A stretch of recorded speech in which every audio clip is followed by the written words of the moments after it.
से फेथ हमारा जो है आज का वचन का टॉपिक है।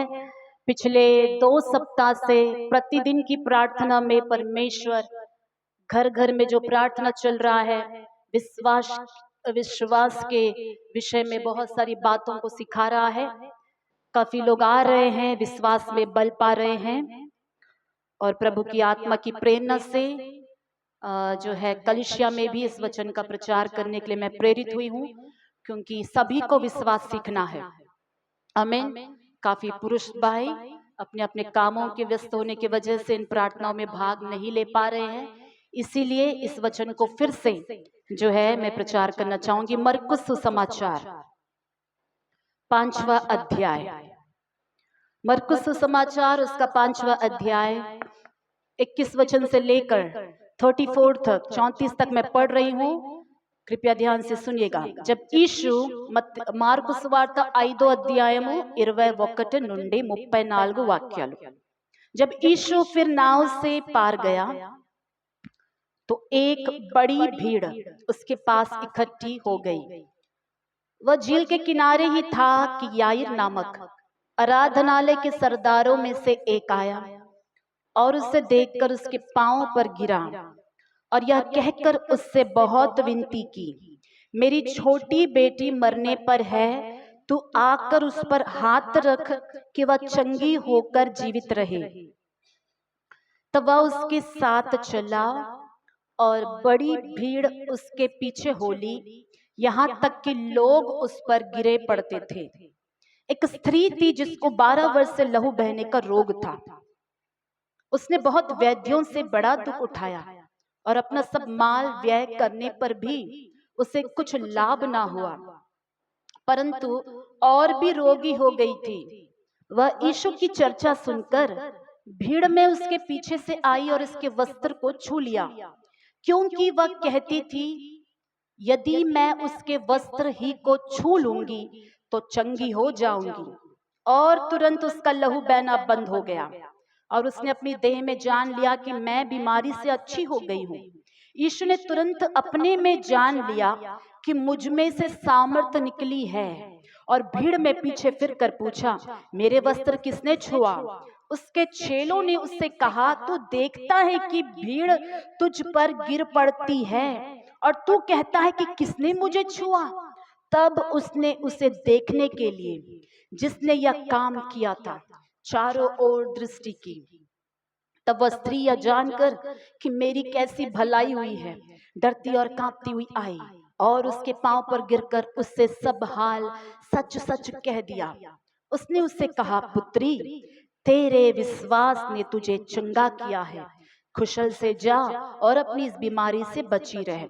यही वचन का भाग हम मत्ती सुसमाचार 9वें अध्याय में भी कुछ बातों को हम पढ़ेंगे। ఇదే ఒక వాక్య భాగం మత్తయి సువార్త 9వ అధ్యాయంలో కొన్ని మాటలు మనం చదువుకుందాం। మత్తయి సువార్త 9వ అధ్యాయము, మత్తయి 9వ అధ్యాయ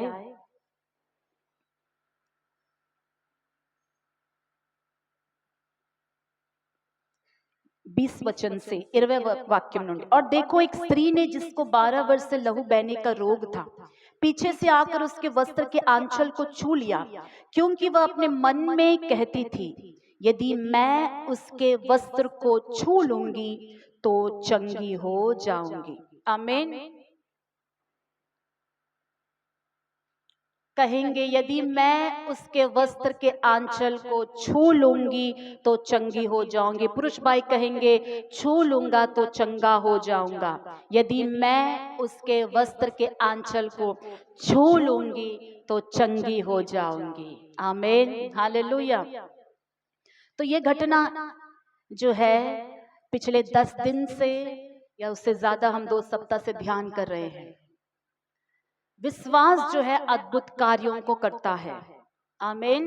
विश्वास क्या करता है? अद्भुत कार्यों को करता है। तो हम देख रहे हैं कि विश्वास के 3 स्टेप है। सिर्फ प्रार्थना में विश्वास दिखाने से अद्भुत नहीं होगा, हमारा सोच में भी विश्वास आना चाहिए। हालेलुया। सोच बदलेगा तो परिस्थितियां बदलेगी। आमीन।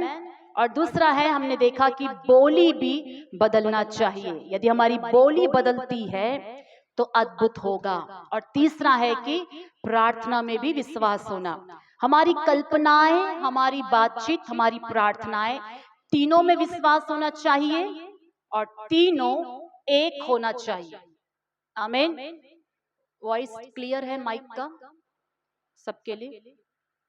हमारी कल्पना में विश्वास होनी चाहिए, बोली में विश्वास होनी चाहिए, प्रार्थना में विश्वास होनी चाहिए। तो हमने देखा कि जो कल्पनाएं हमारे अंदर चलती है, जो सोच हमारे अंदर रहता है, जिसको हम देखते हैं, आत्मिक दृष्टिकोण उसे हम कह सकते हैं। मन तलंपुलु मन ऊहलु, जो हम अपने लिए कल्पना करते हैं वो कल्पना हमारी भलाई की होनी चाहिए। आमीन। जो कुछ हम प्रार्थना में परमेश्वर से मांगते हैं उसे साफ तरीके से अपनी कल्पनाओं में हम देख पाना है, क्योंकि नीति वचन उसका 16वां अध्याय 3रा वचन इस प्रकार कहता है कि अपने कामों को यहोवा पर डाल दे, जिससे वह तेरी कल्पनाओं को सिद्ध करेगा।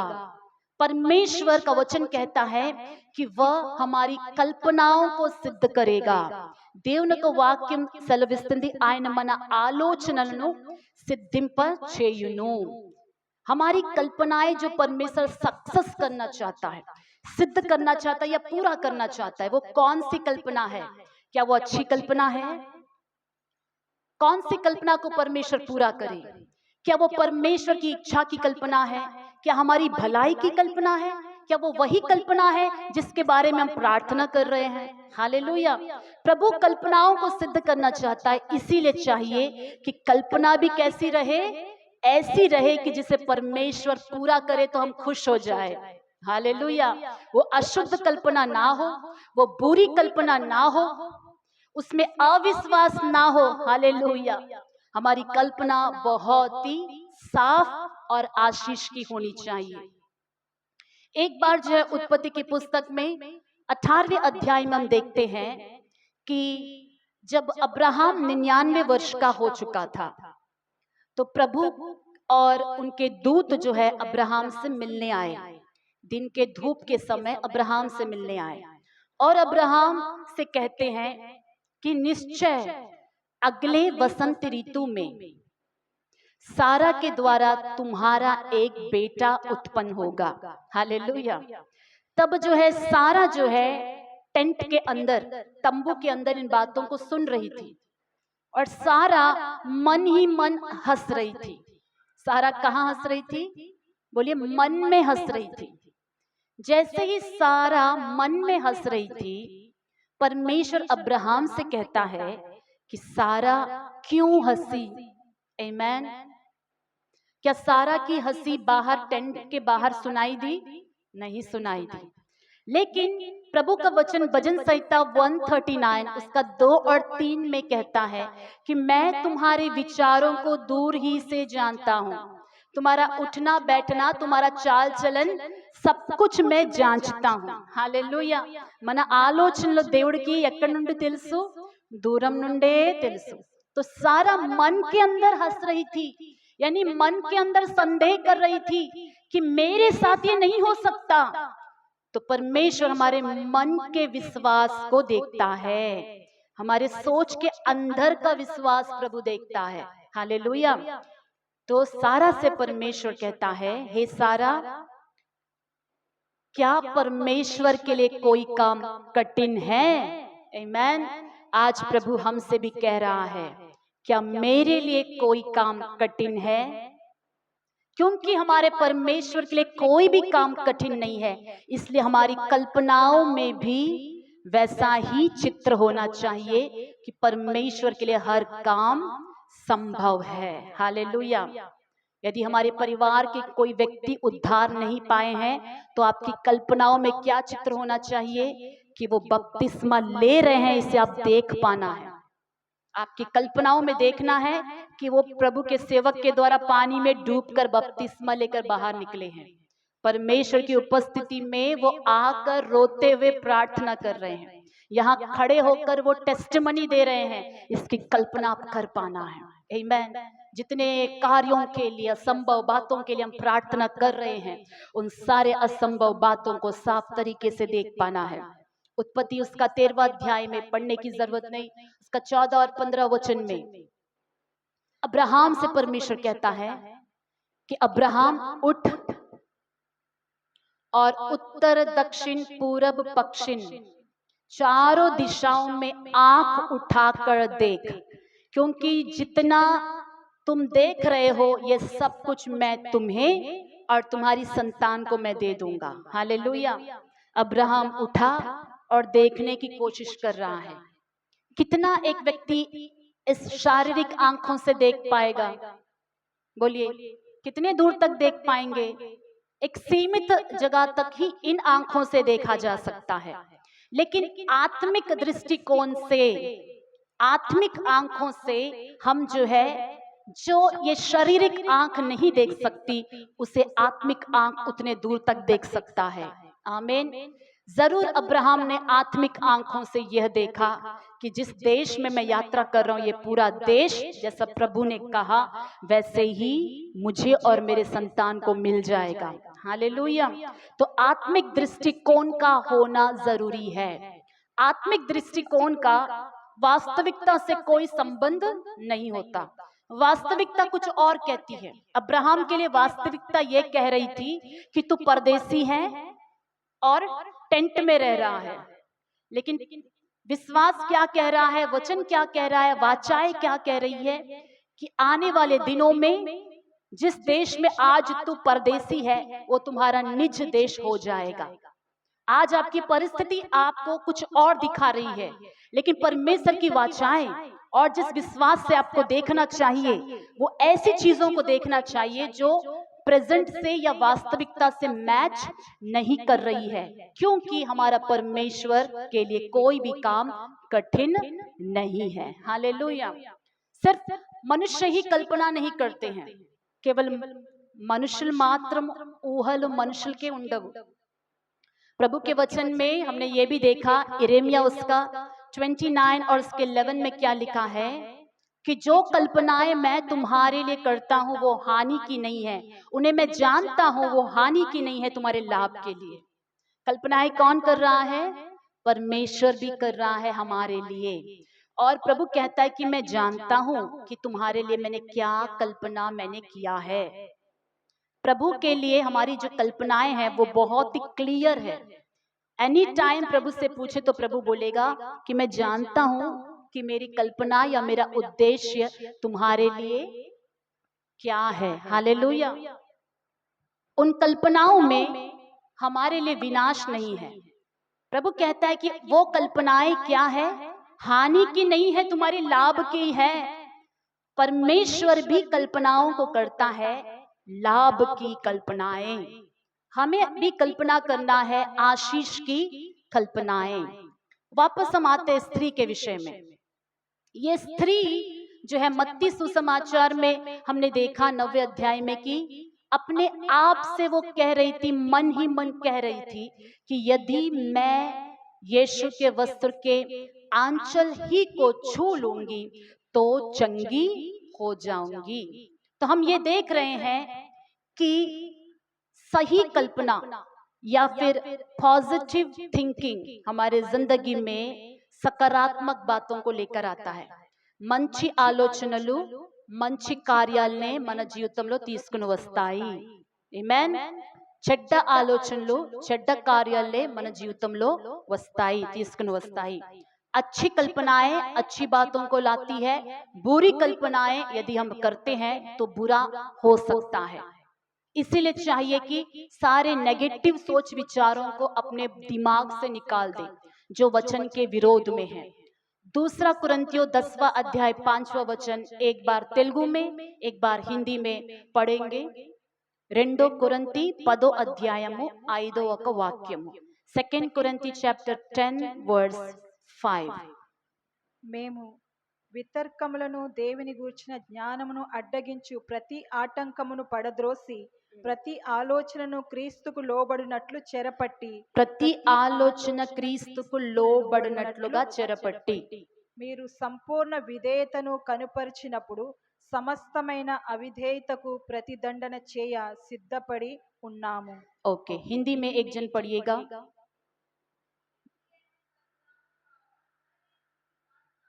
इसलिए हम कल्पनाओं का और हर एक ऊंची बात का जो परमेश्वर की पहचान के विरोध में है खंडन करते हैं और हर एक भावना को कैद करके मसीह का आज्ञाकारी बना देते हैं. पौलुस यहां पर कहता है कि हमारे आत्मिक हथियार, उससे पहले 4 वचन में लिखा रहेगा कि वो शारीरिक नहीं है, आत्मिक है. और 5वें वचन में वह कहता है कि इसलिए हम हर एक कल्पना का जो मसीह के पहचान के विरोध में है, हर एक कल्पना जो परमेश्वर के वचन के विरोध में है, जो नेगेटिव है, जो बुरा है, जो परमेश्वर की इच्छा के विरोध में है, जो वचन के विरोध में है, उसे क्या करता है? पौलुस कहता है कि हम उसे खंडन करते हैं. हालेलुया. We rebuke it. हम उसे डांटते हैं कि ये कल्पना तू झूठा है, मेरे सोच से निकल जा यीशु के नाम से. उसे खंडन करते हैं और हर एक ऊंची बात का जो परमेश्वर के पहचान के विरोध में, मसीह के वचन के विरोध में है, उसे कैद करके मसीह का आज्ञाकारी बना देते हैं. हालेलुया. हमारी कल्पनाएं यीशु मसीह का आज्ञाकारी हो जाना चाहिए. మన ఆలోచనలు దేవునికి లోబడాలి. ఆమేన్. ఆలోచన ఎవరికి లోబడాలి? శరీరానికి కాదు, పాపానికి కాదు, దేవునికి లోబడాలి. हमारे सोच, हमारी कल्पनाएं ना तो हमारे शरीर के, ना तो पाप के अधीन होना है, परमेश्वर के वचन के अधीन होना है, परमेश्वर के अधीन में हो जाना है. और यदि कोई नेगेटिव थॉट आती भी है तो उसे खंडन करना, उसे रिब्यूक करना है.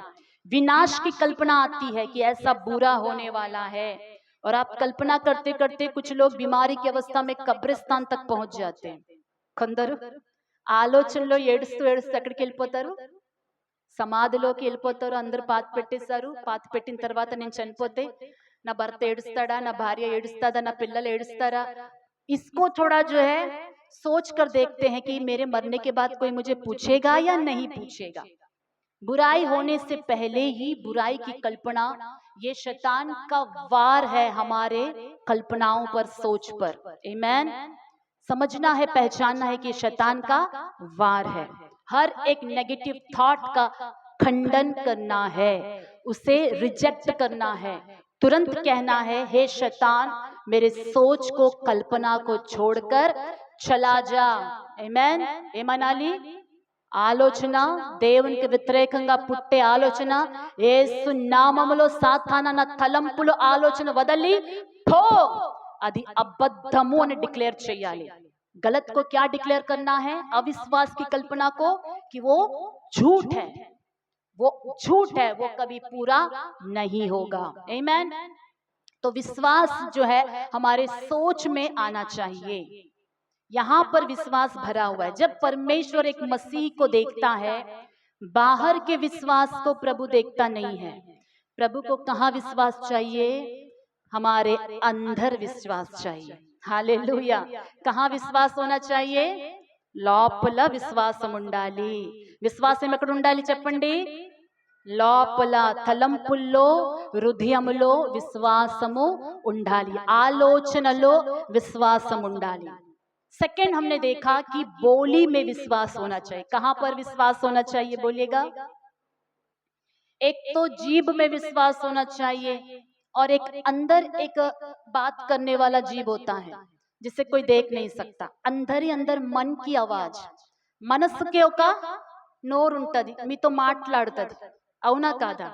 అది ఎవరికి తెలియదు, లోపల లోపలే డిస్కషన్ జరుగుతూ ఉంటది. अंदर ही अंदर बातचीत होता है. उस जगह में भी विश्वास होना चाहिए. जो आपका सोच आपसे बोल रहा है वो विश्वास की बातें होनी चाहिए. कब उसमें विश्वास आएगा? जब हृदय में परमेश्वर का वचन रहेगा और उस वचन पर आपको विश्वास रहेगा. जब वचन को बार बार आप सुनेंगे, आपके अंदर में क्या आ जाएगा? विश्वास आ जाएगा। जो आपने अंदर जमा किया है हृदय में, वही आप अपने मन के कानों में सुनेंगे। हालेलुया। जो अच्छी कल्पनाएं आप कर रहे हैं, उन्हीं को ही आप मन की कानों में सुनेंगे। उसमें भी विश्वास होना चाहिए। जैसे ये लहू बहने वाली स्त्री अपने मन में कह रही थी कि यदि मैं यीशु के वस्त्र के आंचल ही को छू लूंगी तो चंगी हो जाऊंगी। क्यों उसने कहा आंचल? क्योंकि जिस स्थिति में वो थी, जिस बीमारी में वो थी, किसी पुरुष को वो छू नहीं सकती, किसी मनुष्य को वो छू नहीं सकती, घर से बाहर नहीं निकल सकती, कोई उसके घर नहीं जा सकता, घर के अंदर कैद थी। ऐसी परिस्थिति में उसके पास एक मौका था कि कम से कम भीड़ में घुसकर यीशु के वस्त्र को छूने का, क्योंकि उसने सुना था कि जितने लोगों को यीशु ने छुआ, जितनों को यीशु ने छुआ और जिन्होंने यीशु को छुआ, सबके सब क्या हो रहे हैं? चंगे हो रहे हैं। उसके पास एक मौका था, पैसा सब कुछ उसने खर्च कर दिया, अब उसके पास शरीर में ताकत नहीं था। ऐसी बीमारी है कि वो ब्लड की कमी हो गई है। जिसके शरीर में खून नहीं रहेगा तो उसकी शारीरिक दशा कैसे रहेगी, बॉडी कैसे रहेगा? वीक हो गया होगा। उतने फिजिकल वीकनेस में भी मुंह से बोलने की भी ताकत नहीं है, लेकिन मन में विश्वास से बोल रही थी। विश्वास का शारीरिक ताकत से कोई काम नहीं है। आमीन। मैं ठीक होने के बाद विश्वास में बल पाऊंगा? नहीं। ठीक होने के बाद विश्वास में बल नहीं। जैसे परिस्थिति में है उसी में विश्वास से भर जाना है। हालेलुया। विश्वास का शारीरिक ताकत से कोई लेना देना नहीं है। इस स्त्री ने कमजोरी में अपने मन में कहने लगी, यदि मैं यीशु के वस्त्र के आंचल को छू लूंगी तो चंगी हो जाऊंगी। अब ये जा नहीं सकती है, लेकिन इसका विश्वास से कहना कहना कहना, मन के अंदर कहना, बोलते रहना बोलते रहना बोलते रहना, क्या कर दिया कि यीशु को उस रास्ते से जाने की तरह कर दिया। हालेलुया। यह संभव था कि यीशु उसके घर के पास से जाते, लेकिन इसके विश्वास ने यीशु को उसके घर से जाने दिया, वहां से जाने दिया। और वचन कहता है कि ये भीड़ में से आई और यीशु के वस्त्र के आंचल को छू लिया, और जैसे ही छू लिया तो क्या हुआ? तुरंत जो है वो चंगी हो गई। आमीन।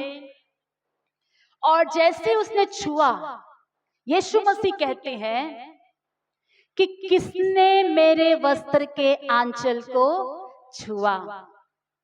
लेविया, स्वागत है आपका, गॉड ब्लेस यू। किसने मेरे वस्त्र के आंचल को छुआ? चेले बोल रहे हैं, हे प्रभु, इतनी सारी भीड़ आपके ऊपर गिर रही है, फिर भी पूछ रहे हो किसने छुआ? प्रभु ने बोला, छू तो बहुत लोग रहे हैं, गिर तो बहुत लोग रहे हैं, लेकिन मेरे सामर्थ्य को मेरे अंदर से निकलने की तरह किसी ने भी नहीं छुआ। हालेलुया। लोग गिर रहे हैं उनके ऊपर, इस स्त्री ने तो सिर्फ पीछे से आकर वस्त्र के आंचल को छू लिया, यीशु के अंदर से सामर्थ्य निकल कर आ गई। हालेलुया। प्रभु को कैसे छूना है? कि प्रभु में से सामर्थ्य निकल कर आना है। हमने देखा था पिछले सप्ताह कि ऐसी आराधना करना है कि प्रभु की सामर्थ्य हम पर उतर कर आना है। हालेलुया. ఎలాగ ప్రభుని ఆరాధన చేయాలి? దేవులోంచి ప్రభావము మనలోకి వచ్చేలాగా ఆరాధన చేయాలి. అంటే తాకాలి మనం ఆరాధనతో. चप्पट ఎలా కొట్టాలి? ताली कैसे बजाना है? ऐसे बजाना है कि परमेश्वर की सामर्थ हमारे अंदर आ जाना है. हालेलुया कैसे कहना? हाथों को उठाकर ऐसे हालेलुया कहना है कि प्रभु की सामर्थ हमारे अंदर आना है. वचन कैसे सुनना है? ऐसे सुनना है कि सुनते वक्त ही परमेश्वर की सामर्थ से हम भर जाना है. तालियों को बजाकर परमेश्वर को महिमा देंगे. हालेलुया, आमीन. ऐसा छूना है प्रभु को कि उनके अंदर से सामर्थ को पा लेना है. ऐसे ही आकर बैठकर आराधना करके नहीं जाना है. बहुत सारे लोग उनको छुए थे, गिर रहे थे, लेकिन एक ने भी गवाही नहीं दिया स्त्री के अलावा कि यीशु मैं भी चंगा हो गया, यीशु मेरा पांव ठीक हो गया, यीशु मेरा ये ठीक हो गया. किसी ने टेस्टिमनी नहीं दिया, एक ही स्त्री ने गवाही दिया. सबको आश्चर्य हुआ होगा कि हम तो गिर रहे हैं, फिर क्यों मिरेकल नहीं हुआ? सिर्फ गिरने से अद्भुत नहीं होगा, सिर्फ मात्र आ जाने से चर्च के अंदर अद्भुत नहीं होगा। बहुत सारी भीड़ यीशु के पास आती है, हर किसी के अंदर प्रभु का सामर्थ्य उतर कर नहीं आता है, लेकिन जो विश्वास से उनके पास आता है उनको परमेश्वर छूता है। हालेलुया।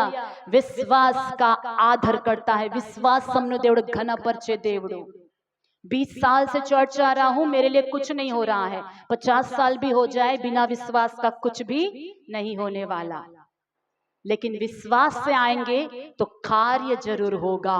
आमेन, हालेलुया। तो मन के अंदर जो बातें चल रही है उसमें क्या होना चाहिए? विश्वास होना चाहिए। अपने आप से बोलना चाहिए कि परमेश्वर महान है। अपने नाम को लेकर बोलना चाहिए, परमेश्वर महान है, मुझे इन परिस्थितियों से बाहर निकालेगा। इन्हीं हाथों से मैं बहुतों को उधार दूंगा, कर्जा दूंगा। प्रभु मुझे ऐसा ब्लेस करने वाला है, क्योंकि उनका वचन कहता है कि तू बहुतों को उधार देगा, पर तुझे किसी से उधार लेना नहीं पड़ेगा। तू सर रहेगा, पूंछ नहीं रहेगा। यीशु के खोड़े खाने से मैं चंगी हो गई। हालेलुया। ऐसे तमाम परमेश्वर की वाचाएं हैं, अपने आप को इन वाचाओं को कहकर विश्वास से भरना है। उस विश्वास को परमेश्वर हॉनर करता है जो हमारे अंदर है। हालेलुया। इस घटना को हमने पढ़ा, लेकिन कहीं पर भी ये नहीं लिखा है कि स्त्री ने प्रेयर किया। हालेलुया। स्त्री ने प्रार्थना नहीं किया, लेकिन क्या कर रही थी? अपने आप को विश्वास से भर रही थी। प्रार्थना से अद्भुत हो जाएगा, ये सही बात है, प्रार्थना से, लेकिन प्रार्थना को क्या चाहिए? विश्वास चाहिए। कई बार कुछ परिस्थितियों में आपको विश्वास अपने आप को सिखाना चाहिए, अपने आप को विश्वास सिखाना चाहिए। यदि हमारे अंदर विश्वास की कमी होती है, हमारी प्रार्थनाएं सफल नहीं होगी। आमेन। मत्ती रुचि सुसमाचार 8वां अध्याय में आएंगे। मत्ती सुवार्ता 8వ అధ్యాయము, चैप्टर 8।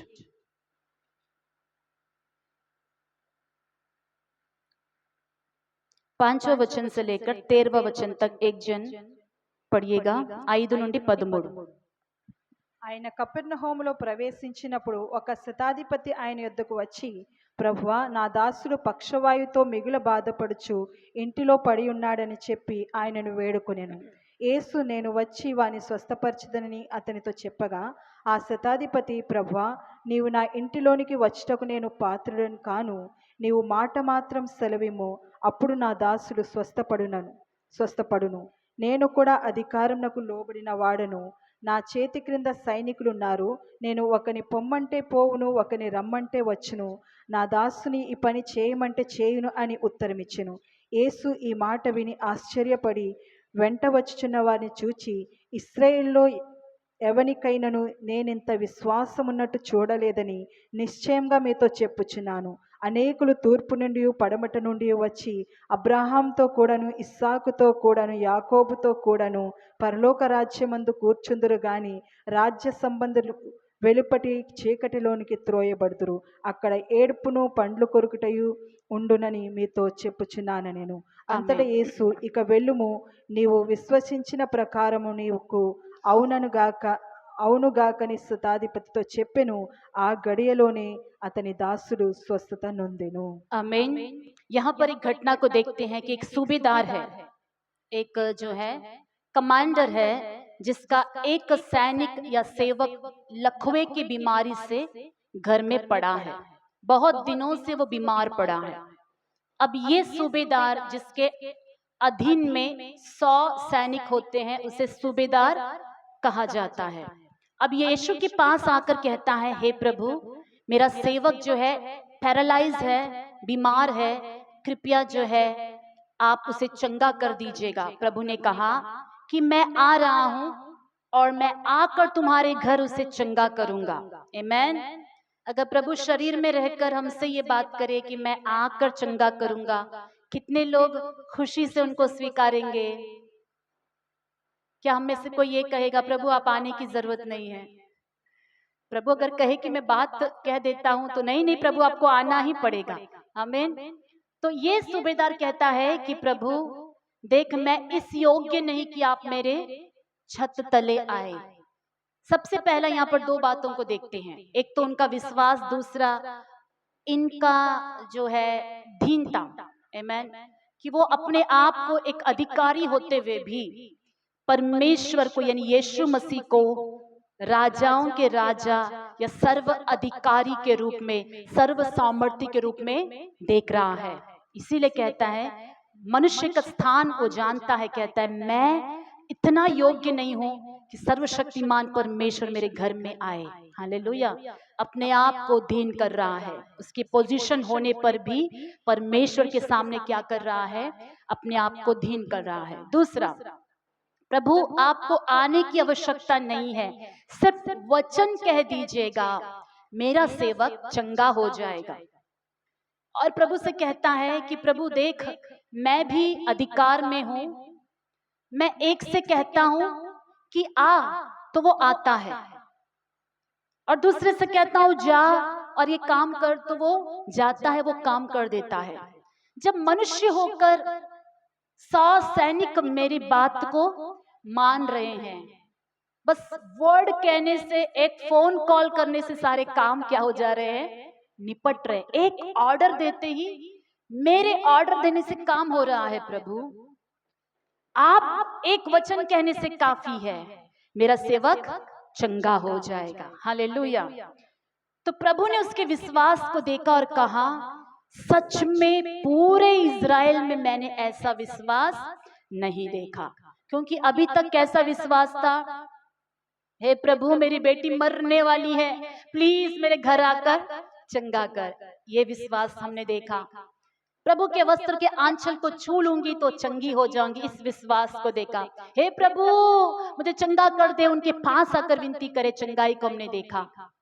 अलग अलग प्रकार से किसी ने कहा प्रभु मुझे छू कर चंगा कर, मेरे अपने हाथ को यहाँ पर रख प्रभु, मेरे आंखों को छू प्रभु, मेरे हाथ को छू ले प्रभु।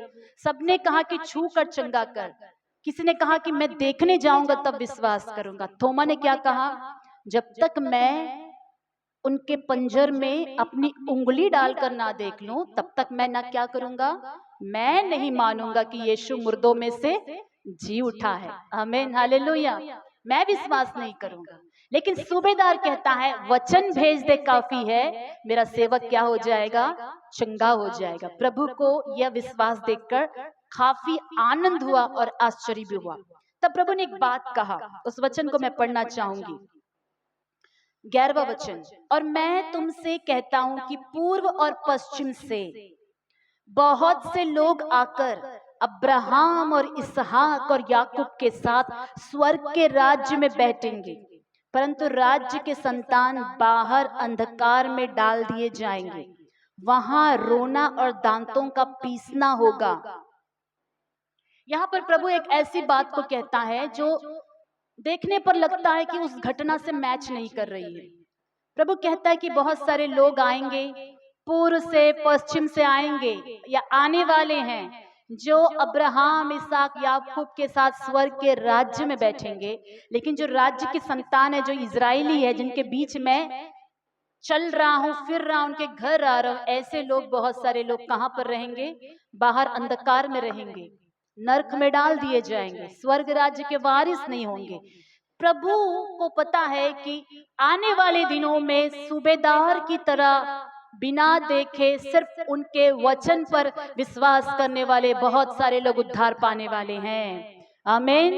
सूबेदार के विश्वास को देखकर आश्चर्य हो रहा है। आज हम भी सूबेदार के विश्वास के ही ग्रुप वाले हैं, जो देखकर यीशु को विश्वास नहीं कर रहे हैं, उनके वचन के कारण हम उनको विश्वास कर रहे हैं। हालेलुया। हमारे पास परमेश्वर का वचन आया है, इस वचन को हमने विश्वास किया है। शारीरिक रूप में आज यीशु यहाँ पर नहीं है, फिर भी हम उन पर विश्वास कर रहे हैं। हालेलुया।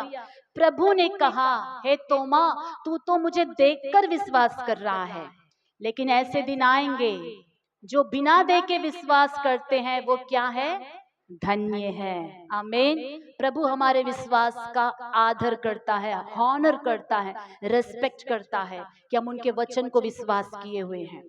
वचन भेज दे काफी है प्रभु। जी हाँ, अब हम वापस अपने टॉपिक में आते हैं कि प्रभु वचन भेज दे तो चंगा हो जाएगा। वचन, परमेश्वर का वचन कहने से अद्भुत कार्य होता है।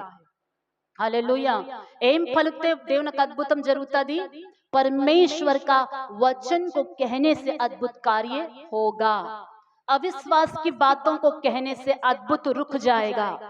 जैसे नेगेटिव कल्पना करने से अद्भुत रुक जाएगा, वैसे ही अविश्वास की बातें जो परमेश्वर का वचन से मैच नहीं करती, ऐसी बातों को बोलने से अद्भुत क्या हो जाएगा? बोलिए, रुक जाएगा, ఆగిపోతాయి। అందుకే ఏం మాట్లాడాలి? విశ్వాసము మాట్లాడాలి, దేవుని యొక్క వాక్యం మాట్లాడాలి। నీతి వచన్ 18వ అధ్యాయం, సామెతలు 18వ అధ్యాయం 21 వాక్యం। सभी निकालेंगे, सब अपने अपने बाइबल में निकालिएगा। नीति वचन 18 उसका 21। జీవ మరణములు నాలుక एक मिनट, सभी निकाल लिए। नीति वचन 18, 21 एक साथ निकालिएगा और एक साथ पढ़िएगा। 1, 2, 3 पढ़िए। జీవ మరణములు నాలుక వశము, దాని యందు ప్రీతిపడి వారు దాని ఫలము తిందురు। फिर से एक बार जोर से पढ़िएगा। జీవ మరణములు నాలుక వశము, దాని యందు ప్రీతిపడి వారు దాని ఫలము తిందురు। आमीन। जीवन और मृत्यु किसके वश में है? जीभ के वश में। बोलिए, जीवन और मृत्यु किसके वश में है? और जो उसे काम में लाना जानता है वह उसका फल भोगेगा। क्या हम अपने जीभ को काम में लाना जानते हैं? మన నాలుకను ఉపయోగించడం మనకు తెలుసా? సరిగ్గా ఉపయోగించడం। यदि हम अपने जीभ को ठीक से उपयोग ना करें तो नुकसान होगा। यदि हम अपने जीभ को सही से इस्तेमाल करें तो उसका लाभ भी हमें मिलेगा।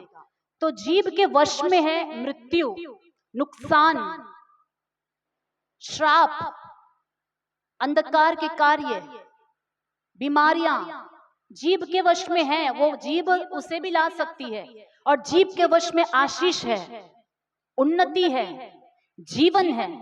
इसका भी हम अनुभव कर सकते हैं, लेकिन सही तरीके से अपने जीभ का इस्तेमाल करना चाहिए।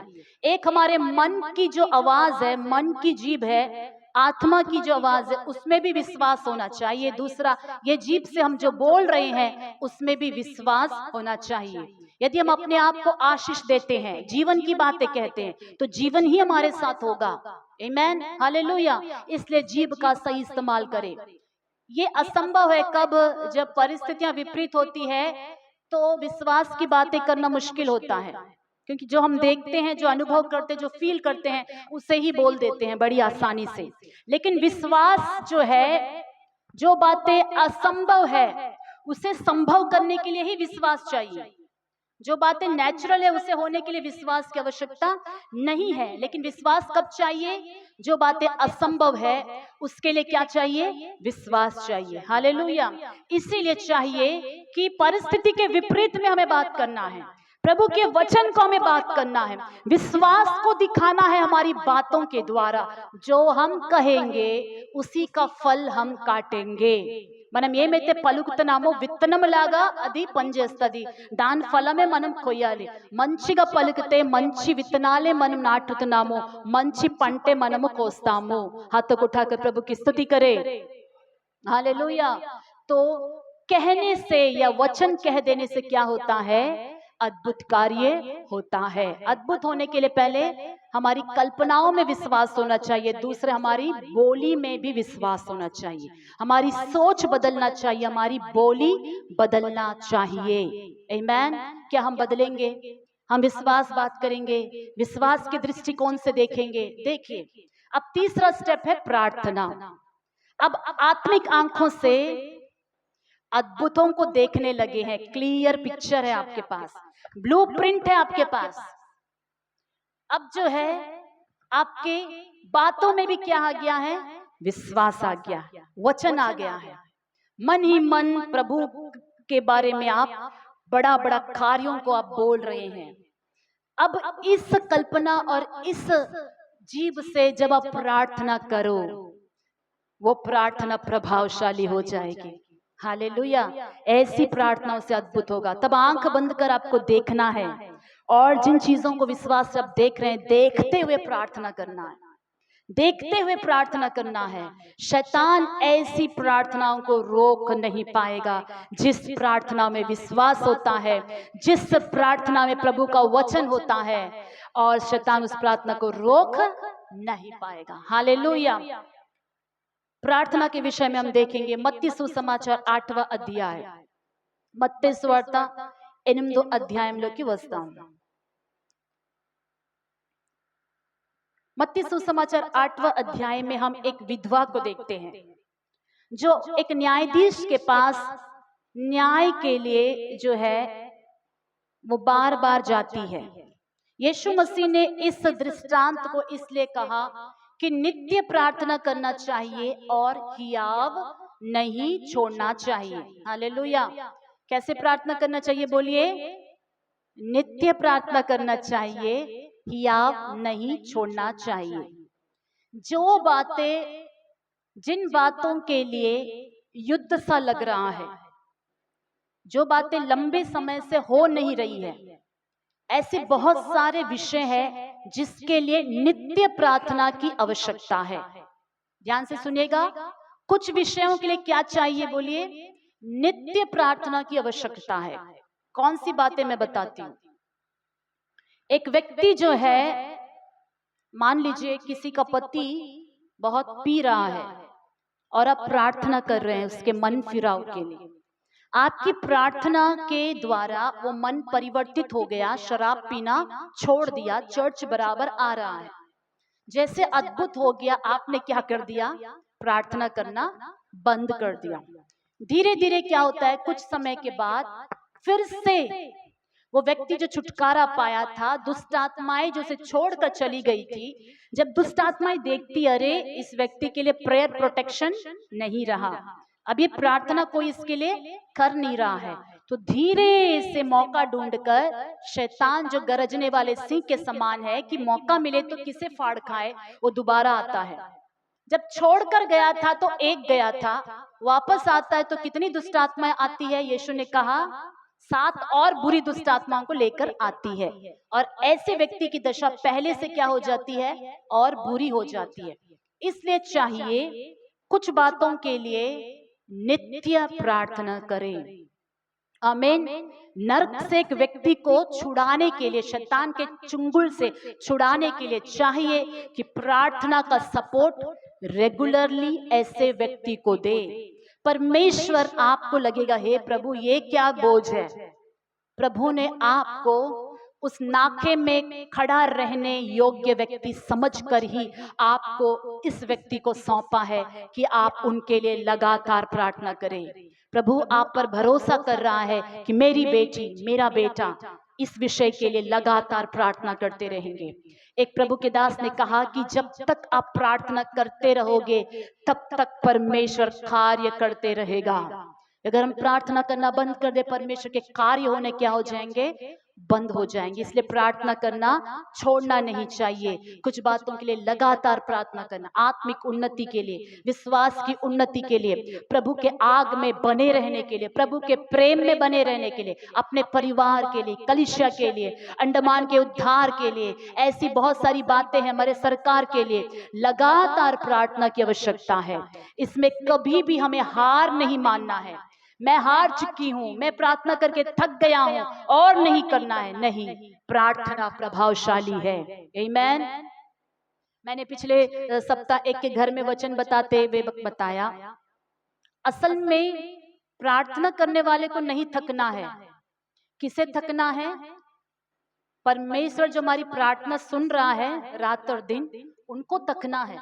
मैंने उसका उदाहरण भी बताया था, याद है आपको? मान लेते हैं कि आप में से कोई प्रतिदिन आपके घर में कुछ समस्या है और मुझे फोन करके अपनी समस्या बता रहे हैं।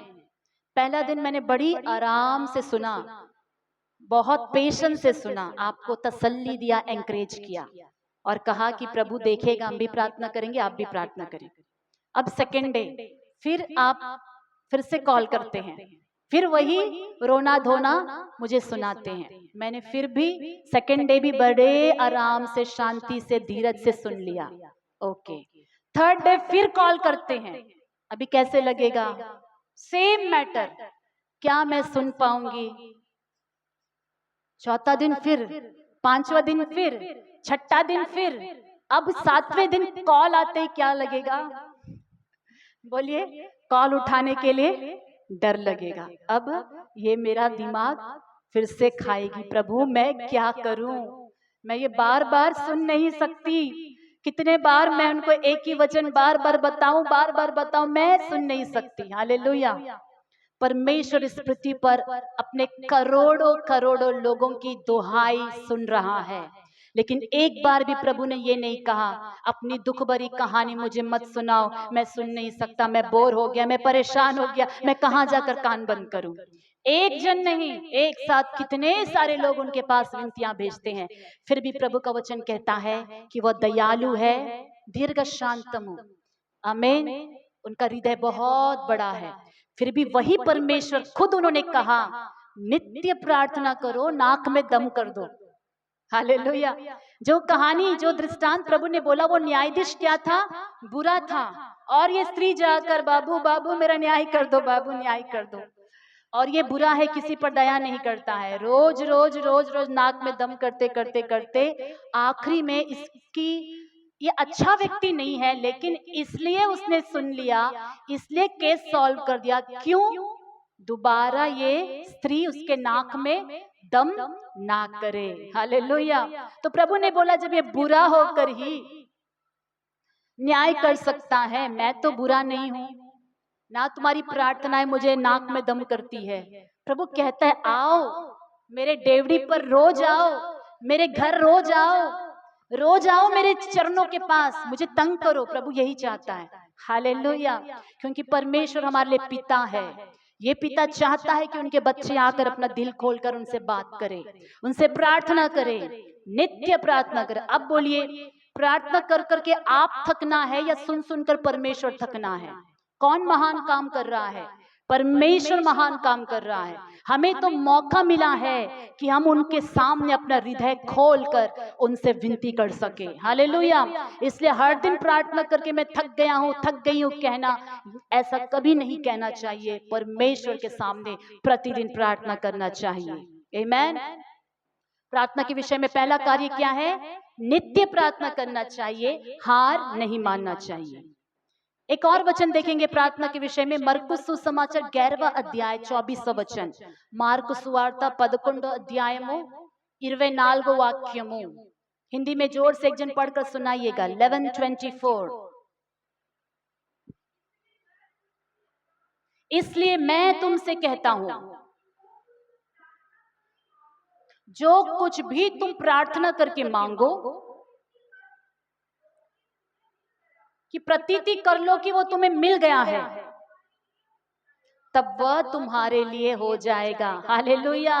प्रार्थना कैसे करें? जब जो कुछ भी हम प्रार्थना करके परमेश्वर से मांगते हैं, ध्यान से सुनिएगा, इधर देखिए, जो कुछ भी हम प्रार्थना में प्रभु से मांगते हैं, प्रभु बोलता है विश्वास कर लो कि वो तुम्हें मिल गया है, विश्वास कर लो कि वो सैंक्शन हो गया है, तब वो तुम्हारे लिए हो जाएगा। हालेलुया। प्रार्थना करने से पहले प्रभु ये देगा कि नहीं पता नहीं, ठीक है ट्राई करते हैं, ऐसी प्रार्थनाएं नहीं फलेगी। प्रार्थना करके क्या करना है? विश्वास कर लेना है कि वो ऑलरेडी प्रभु ने हमें दे दिया है। प्रतीति कर लो कि ये हो चुका है, तब वह तुम्हारे लिए हो जाएगा। आमीन। प्रभु का वचन कहता है कि परमेश्वर के पास आने वालों को या प्रार्थना करने वालों को यह विश्वास होना चाहिए कि परमेश्वर प्रतिफल देता है, प्रार्थना का जवाब देता है। हालेलुया। एक और तरीका का प्रार्थना है जिसे फिलिपियस की पत्रिका में फिलिपियस की कलीसिया को पौलुस बता रहे हैं, उसका 4 अध्याय 6 वचन। किसी भी बात की चिंता मत करो, लेकिन हर एक विषय के लिए तुम्हारे निवेदन प्रार्थना और विनती के द्वारा परमेश्वर के सम्मुख धन्यवाद के साथ उपस्थित किए जाएं। यहाँ पर जो है प्रभु का वचन कहता है कि चिंता मत करो, लेकिन हर बातों को ऐसा प्रार्थना करो, हर बातों के लिए कि धन्यवाद के साथ प्रार्थना करो। आमीन। जब प्रेयर में थैंक यू रहेगा तो वो प्रेयर रिजेक्ट हो ही नहीं सकता। हालेलुया। प्रार्थना में क्या होना चाहिए? बोलिए, धन्यवाद। इसका उदाहरण मैं देती हूँ।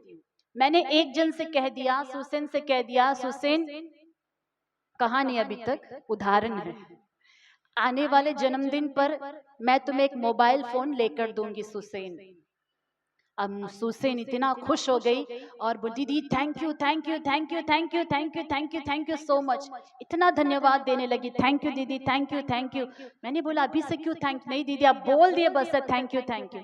अब अगला साल बर्थडे आ गया, अब मेरे बात कहने पर नहीं लेकिन उसके एक्सपेक्टेशन जो थैंक यू एडवांस में मिल चुका है मुझे, उस वजह से चाहे नुकसान भी हो मुझे क्या करना पड़ेगा, खरीद कर देना ही पड़ेगा। थैंक यू का इतना पावर होता है, हालेलुया। एडवांस में थैंक यू कर दिए तो उसका मतलब क्या है कि इसने विश्वास कर लिया कि मैंने देने के लिए ठान लिया है। आमीन। थैंक यू क्या दिखाता है कि मांगने वाले ने विश्वास कर लिया है आपके बातों पर।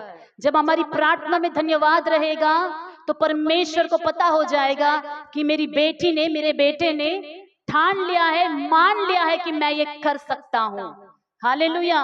और वो पा भी रहे हैं, इसीलिए तो एडवांस में क्या दे दिया है, धन्यवाद दे दिया है। धन्यवाद की प्रार्थना क्या है, पावरफुल है, प्रभाव करती है, कार्य करती है। కృతజ్ఞతతో కూడిన ప్రార్థన పని చేస్తాది। हालेलुया। धन्यवाद परमेश्वर, मेरा घर में सबके सब उद्धार पा रहे हैं। धन्यवाद मेरा पिता बपतिस्मा ले रहा है, धन्यवाद कि मेरे भाई बपतिस्मा ले रहे हैं, धन्यवाद कि वो मन फिराने वाले हैं। धन्यवाद हो परमेश्वर कि आपका वचन कहता है कि यदि तू उद्धार पाए तो तेरा घराना उद्धार पाएगा। इस वाचा के लिए धन्यवाद, ये वाचा मेरे घर में पूरा हो रहा है। Thank you Lord. धन्यवाद हो परमेश्वर कि आप मेरे डैडी को चंगा कर रहे हैं। धन्यवाद हो परमेश्वर कि ये कर्जा चुक रहा है। धन्यवाद हो कि प्रभु आपने मुझे स्वर्ग का वारिस बनाया। धन्यवाद हो कि परमेश्वर मैं आपकी बेटी हूँ और पवित्र आत्मा मुझ में निवास करता है। धन्यवाद हो परमेश्वर कि आपने मुझे चुन लिया है अपने बड़े बड़े कार्यों के लिए। हालेलुया। धन्यवाद की प्रार्थना अद्भुतों को भी करती है, साथ में धन्यवाद चिंता को दूर भगाती है। धन्यवाद क्या करती है बोलिए, चिंता को, अविश्वास को दूर भगा देती है। और उसके बदले में धन्यवाद क्या देती है, उसका अगला वचन कहता है तब परमेश्वर की शांति जो समझ से परे है तुम्हारे मन, तुम्हारे हृदय की रखवाली करेगी। प्रभु यीशु मसीह में उसे सुरक्षित रखेगी। आमीन। थैंक यू कहने से क्या मिलता है, परमेश्वर की शांति मिलती है, समझ से परे है ऐसी शांति। हालेलुया। कितना अद्भुत है। धन्यवाद प्रार्थना में ना रहे तो प्रार्थना में क्या रहता है, कंप्लेनिंग रहता है। हे प्रभु अब कब करोगे, करोगे कि नहीं करोगे, करना चाहते हो कि नहीं करना चाहते। हाँ मुझे तो लगता है कि आप मेरी भलाई करना नहीं चाहते हो। जहाँ धन्यवाद नहीं होता वहां पर क्या होता है, कंप्लेनिंग होता है। जहाँ कंप्लेनिंग होता है वहां शांति नहीं मिलेगी, प्रार्थना के बाद भी चिंता ऐसे ही रहेगी। हालेलुया। एक और प्रार्थना के विषय में हम देखकर समाप्त करेंगे। एक और घटना को हमने देखा था कि विश्वास की प्रार्थना। एक बार इस घटना जो है मत्ती सुसमाचार 17 अध्याय में रहेगा। पूरी घटना को हम पढ़ तो नहीं सकते हैं।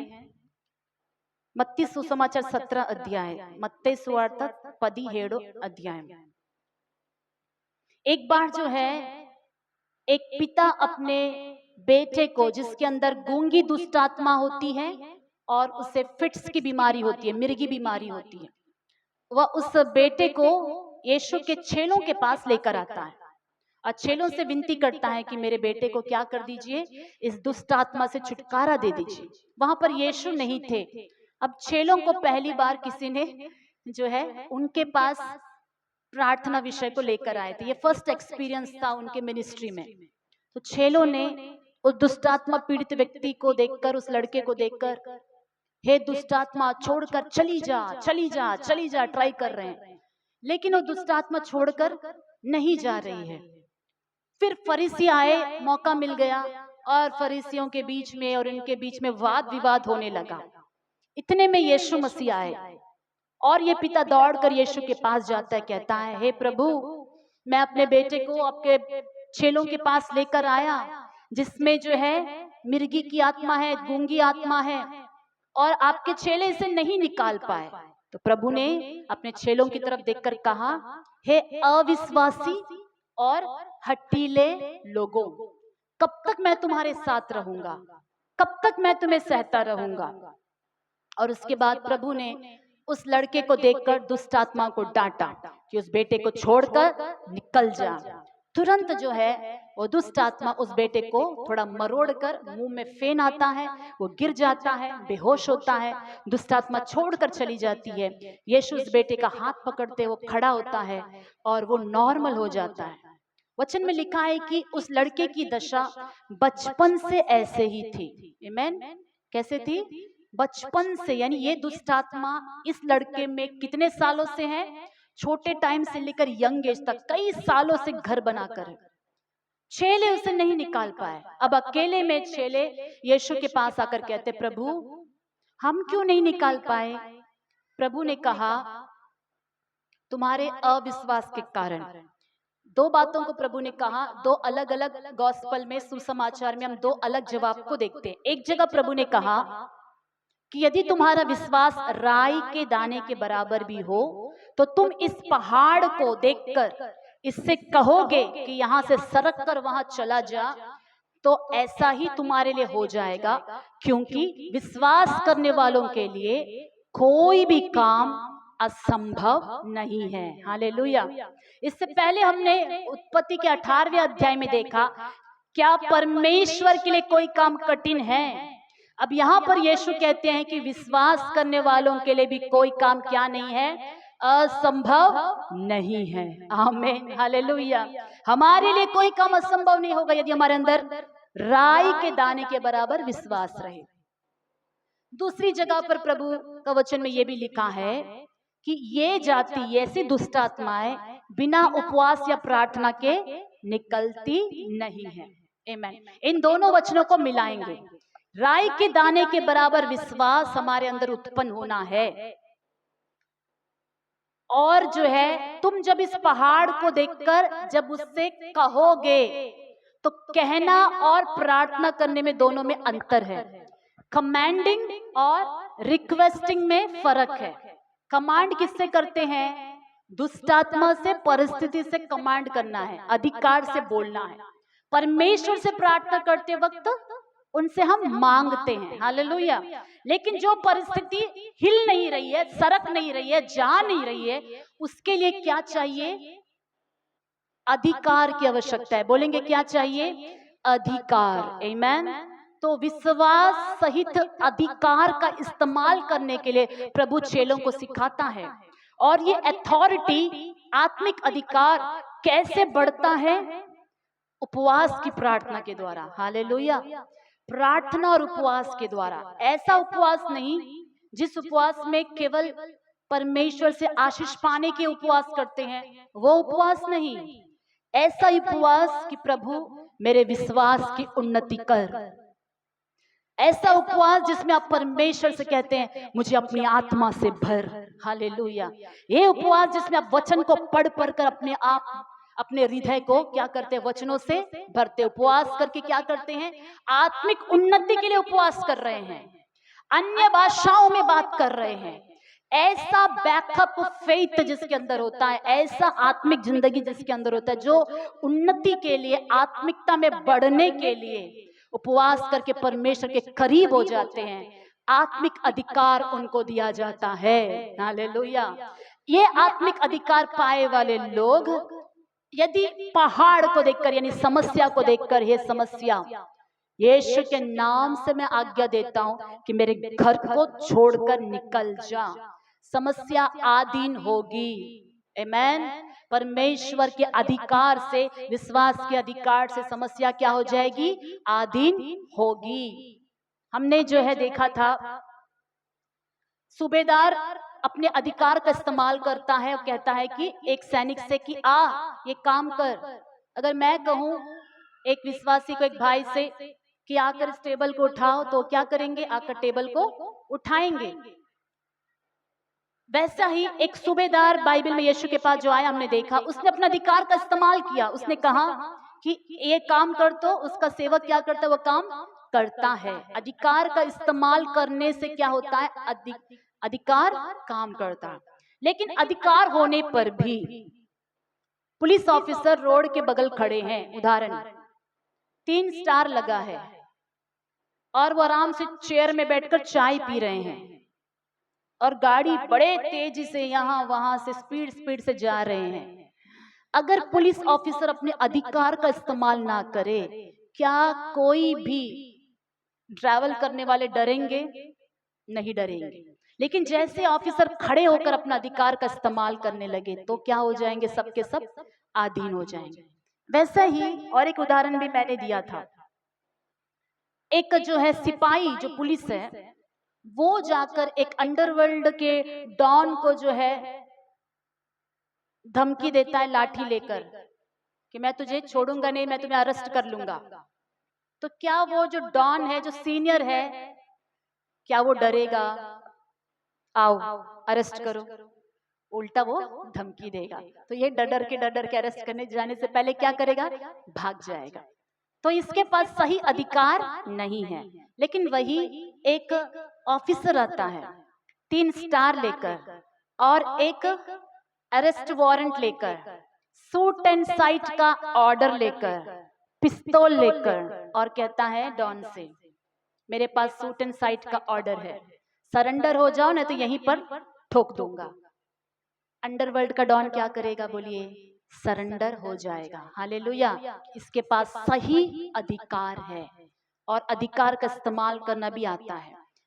और अधिकार इस्तेमाल करने के लिए सिर्फ टोन होने से नहीं होगा, टोन भी होना चाहिए। सिर्फ टोन से नहीं होगा, बैकअप होना चाहिए, वारंट होना चाहिए, अथॉरिटी स्वर्ग से दिया जाना चाहिए। किसे अधिकार मिलता है? स्वर्ग से, जो परमेश्वर के सामने उपवास के साथ में, प्रार्थना के साथ वचन को भर भर कर अधिकार से भरे हुए, आत्मा से भरे हुए अधिकार का इस्तेमाल कर रहे हैं। एक दो डॉन को शूट करने के बाद बाकी डॉन दूर से ही सुनकर पलाना आ रहा है बोलने से ही क्या करेंगे, भागने लग जाएंगे। हालेलुया। आत्मिक अधिकार ऐसे होना चाहिए। तब यदि हम शैतान को डांटे भगाए तो वो क्या हो जाएगा, भाग जाएगा। नहीं तो पौलुस को सेवा करते हुए देखकर, चेलों को सेवा करते हुए देखकर कुछ नकली आए थे दुष्ट आत्मा भगाने, दुष्ट आत्मा भागे नहीं, उल्टा उनको नंगा करके भगाए, क्योंकि वहां पर क्या नहीं है, अधिकार नहीं है। आमीन, हालेलुया। तो ये विश्वास की प्रार्थना, ये अथॉरिटी वाली प्रार्थना को मैं बता रही हूँ।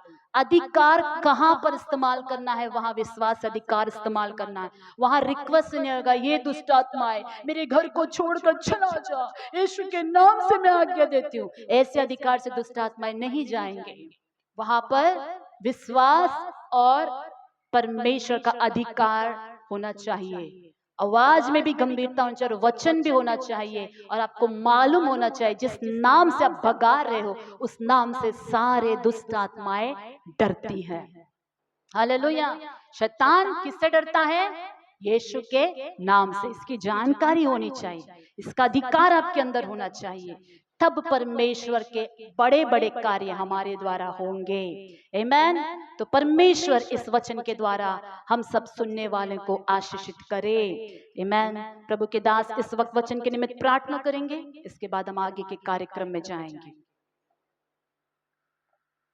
अंदर कल मुस्कुंदाम देवना का समुखंलो। Praise the Lord. Hallelujah. Hallelujah. Hallelujah. Hallelujah. స్తోత్రం ప్రభా, వదనాలేసయ్యా. మాతో తండ్రి మీ స్తోత్రమైన ప్రభా, నిరంతరము ప్రభా విశ్వాసం గురించి అనేక దినముల నుండి ప్రభు మీరు మాతో మాట్లాడుతున్నావు. దేవా మీకు స్తోత్రాలు తండ్రి. నాయన గొప్ప దేవుడా, వందనాలు తండ్రి. స్తోత్రము శతాధిపతి లాంటి విశ్వాసము దేవా మీ స్తోత్రం మీరు మాకు అనుగ్రహించేందుకు స్తోత్రము ప్రభా. చూసి నమ్మిన వారి కంటే చూడక నమ్మిన వారు ధన్యులన్నావు. అవును ప్రభా, మీ స్తోత్రం. ఈ వాక్యాన్ని నమ్మి ప్రభా మీ స్తోత్రం మేము విశ్వసించున్నాం. దేవా మీ స్తోత్రం, మీరు మాట మాత్రము సెలవిగా తండ్రి మీ స్తోత్రం, నా దాసుడు స్వస్థుడగునని ప్రభా శతాధిపతి పలుకున్నట్టు ప్రభు మీ మాటను బట్టి మేము విశ్వసించున్నాము. రాజా మీకు స్తోత్రములు, నీవు సమస్తము చేయగల దేవుడు ప్రభా. మా జీవితంలో ఎటువంటి గడ్డు సమస్యలు ఉన్న సమస్తాన్ని కూడా మీ చేసే దేవుడు, చేయగలిగిన దేవుడు ప్రభు మీ స్తోత్రములు. మా అవసరాలన్నీ తీర్చే దేవుడు, మా వ్యాధి బాధలన్నింటినీ స్వస్థపరిచే దేవుడు, మా బలహీనతన్నింటినీ కూడా కుదుర్చే దేవుడు ప్రభు మీకు స్తోత్రాలు. గొప్ప దేవా మీకే మహిమ చెల్లిస్తున్నాము. మా విశ్వాసమునైనా వృద్ధిపరచండి డాడీ మీ స్తోత్రములు. మీ శిష్యులు మీ సన్నిధిలో ప్రార్థించే రీతిగానైనా మా విశ్వాసం కూడా మీరు బలపరచండి.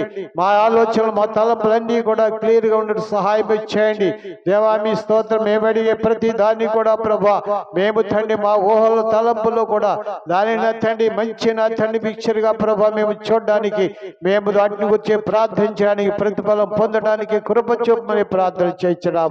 ఆయన మీ స్తోత్రం విత్తబడిన విత్తనాలు ప్రభా వాక్యము ప్రతి ఒక్కరి హృదయాల్లో ఫలించిన గాక, విశ్వాసంలో వృద్ధి చెందరు గాక ప్రభా. నీ బిడ్డలందరినీ మీరు దీవించి ఆస్వాదించండి, విశ్వాసంలో బలపరచండి. గొప్ప తండ్రి మీకే స్తుతులు వందనాలు చెల్లించుకుంటున్నాం. ఈ మధ్యాహ్న కాల సమయంలో విత్తబడిన వాక్యం మా హృదయాల్లో నాయన నూరంతలుగా తండ్రి 60 30 ఫలించి ఫలములు చెందినట్లు కృప సహాయం ఇచ్చేయండి. ఆశీర్వదించండి, దీవించండి. మీ వాక్యం చేసి ఈ దాసురాలు ఇంకొన బలపరిచి మీ కృపలో బలపరిచి వాడుకోండి, మీరు మహిమ పొందండి. ఈ గొప్ప నామానికి మహిమ చేసిన ఇంకొన జరగని కార్యక్రమంతో మీ కృపా సన్నిధితోనే నడిపించండి, మహిమ పొందండి.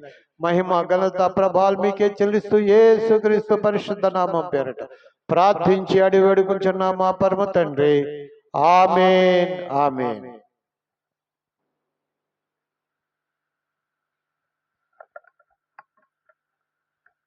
अनाउंसमेंट सुनेंगे।